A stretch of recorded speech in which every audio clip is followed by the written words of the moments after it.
Hi everyone. I bet you've seen this book before. Maybe you've read it or someone's read it to you.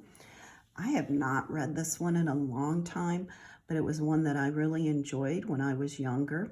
It is about my favorite color, and since I've been reading books about crayons this week, I thought that this one would go well. It's Harold and the Purple Crayon by Crockett Johnson. Harold and the Purple Crayon. One evening, after thinking it over for some time, Harold decided to go for a walk in the moonlight.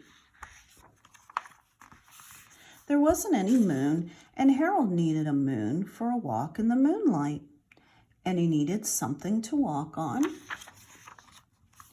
He made a long, straight path so he wouldn't get lost. And he set off on his walk, taking his big purple crayon with him. But he didn't seem to be getting anywhere on the long, straight path. So he left the path for a shortcut across a field, and the moon went with him. The shortcut led right to where Harold thought a forest should be. He didn't want to get lost in the forest, so he made a very small forest with just one tree in it.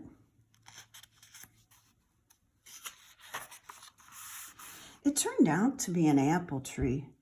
The apples would be very tasty, Harold thought, when they got red. So he put a frightening dragon under the tree to guard the apples. It was a terribly frightening dragon. It even frightened Harold. He backed away. His hand holding the purple crayon shook. Suddenly he realized what was happening, but by then Harold was over his head in an ocean. He came up thinking fast, and in no time he was climbing aboard a trim little boat. He quickly set sail, and the moon sailed along with him.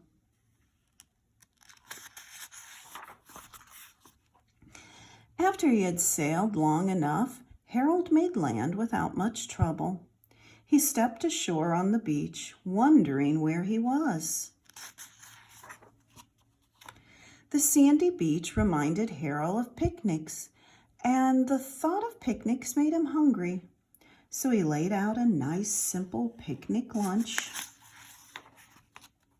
There was nothing but pie, but there were all 9 kinds of pie that Harold liked best. When Harold finished his picnic, there was quite a lot left. He hated to see so much delicious pie go to waste.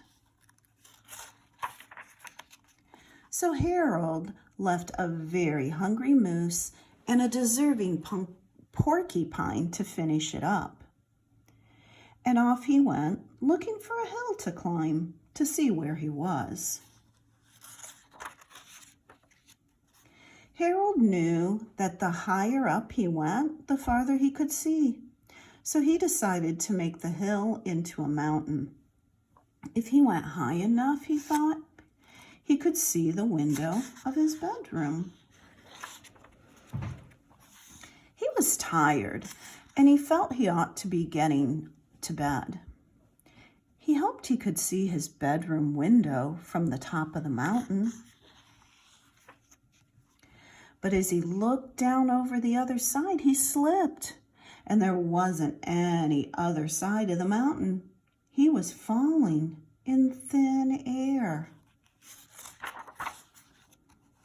But luckily, he kept his wits and his purple crayon. He made a balloon and he grabbed onto it. And he made a basket under the balloon big enough to stand in. He had a fine view from the balloon, but he couldn't see his window. He couldn't even see a house. So he made a house with windows, and he landed the balloon on the grass in the front yard. None of the windows was his window. He tried to think where his window ought to be. He made some more windows. He made a big building full of windows. He made lots of buildings full of windows. He made a whole city full of windows. But none of the windows was his window. He couldn't think where it might be. He decided to ask a policeman. The policeman pointed the way Harold was going anyway, but Harold thanked him.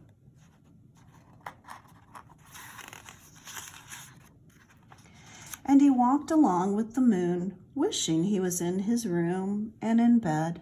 Then, suddenly, Harold remembered.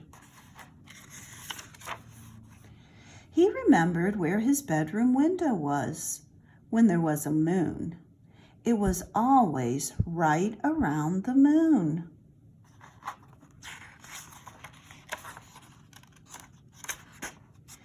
And then Harold made his bed.